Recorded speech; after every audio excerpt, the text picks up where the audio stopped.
Congress party के नेता doctor Ajay Kumar हमारे साथ हैं। सर, जिस तरीके से ईडी आज झारखंड के मुख्यमंत्री से पूछताछ करेगी अवैध खनन घोटाले मामले में, आपको लगता है कि झारखंड सरकार के ऊपर कोई संकट मंडरा रहा है? अमन भाई, कोई संकट नहीं है।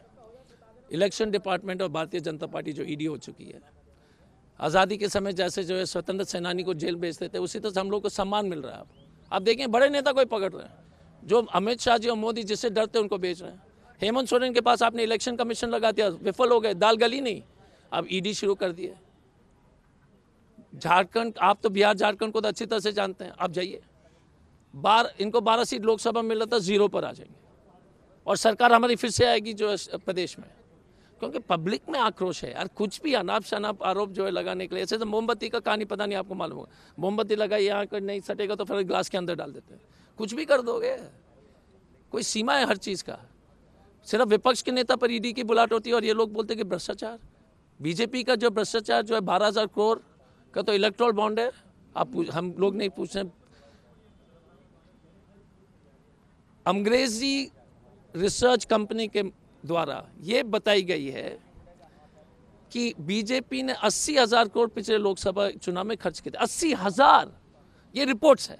अब इसकी जो है जांच होनी चाहिए। अब यार ये पैसे कहाँ से आए? इसी मामले में इलेक्शन कमीशन के पास मामला लंबित है, राज्यपाल के पास भी गई थी फाइल, पता नहीं क्या हुआ, अभी तक कोई जानकारी नहीं मिली है। और इसी मामले में आज पूछताछ हो रही है। बीजेपी लगातार ट्वीट करके कह रही है, बयान जारी करके कह रही है कि भ्रष्टाचार का ये मामला है और भ्रष्टाचार के मामले में कड़ी कार्रवाई होनी चाहिए।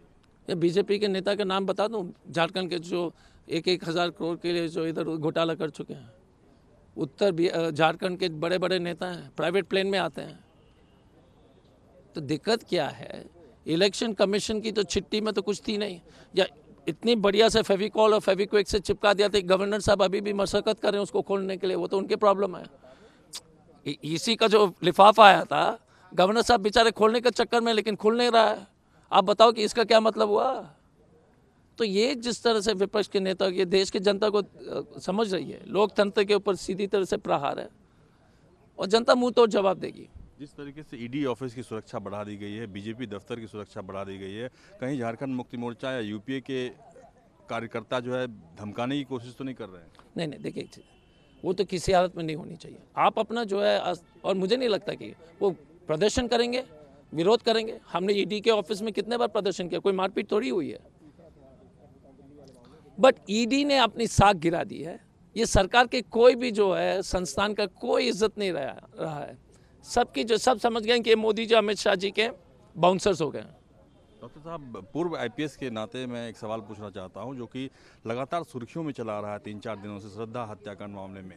जो आफ्ताब पूनावाला है, उसकी मनःस्थिति क्या हो सकती है जिस तरीके से उसने जघन्य हत्याकांड किया? नहीं यार, एकदम देखिए, एक चीज़ है, ये तो साइको क्या बोलेगा इसको, इससे ज़्यादा शब्द तो जो है ना, एक साइको होगा। क्योंकि मैं जो पढ़ रहा था कि उसने कोई डेटिंग ऐप से एक और लड़की इसको बुलाया था उसी मकान में। तो अब इसका कोई मानसिकता पर जो है टिप्पणी करना, तो यार इससे ज़्यादा खतरनाक मानसिकता क्या हो सकता है?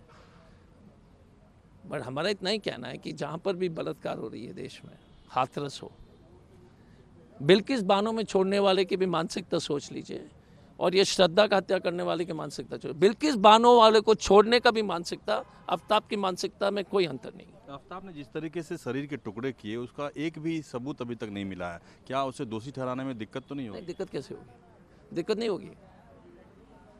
दिक्कत इसलिए नहीं होगी कि बॉडी डिस्पोजल तक एक चीज़ है, सर्कमस्टेंशियल एविडेंसेस भी जो माना जाएगा, क्योंकि उस लड़की का जो मोबाइल पिंगिंग अगर सब मिलकर एविडेंस, अभी तो टेक्निकल एविडेंस बहुत होगा।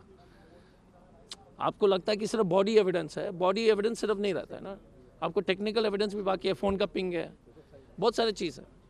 धन्यवाद हमसे बातचीत। कैमरा पर्सन कलिकांत झा के साथ अरुण कुमार, दिल्ली न्यूज़ 24। नमस्कार, मैं हूं मानक गुप्ता। अगर आपको हमारा ये वीडियो पसंद आया हो तो इसे लाइक और शेयर जरूर करें, और हाँ, हमें सब्सक्राइब और फॉलो करना ना भूलें, ताकि आप देश और दुनिया की कोई खबर मिस ना करें। तो जुड़े रहिए हमारे साथ और देखते रहिए न्यूज़ 24।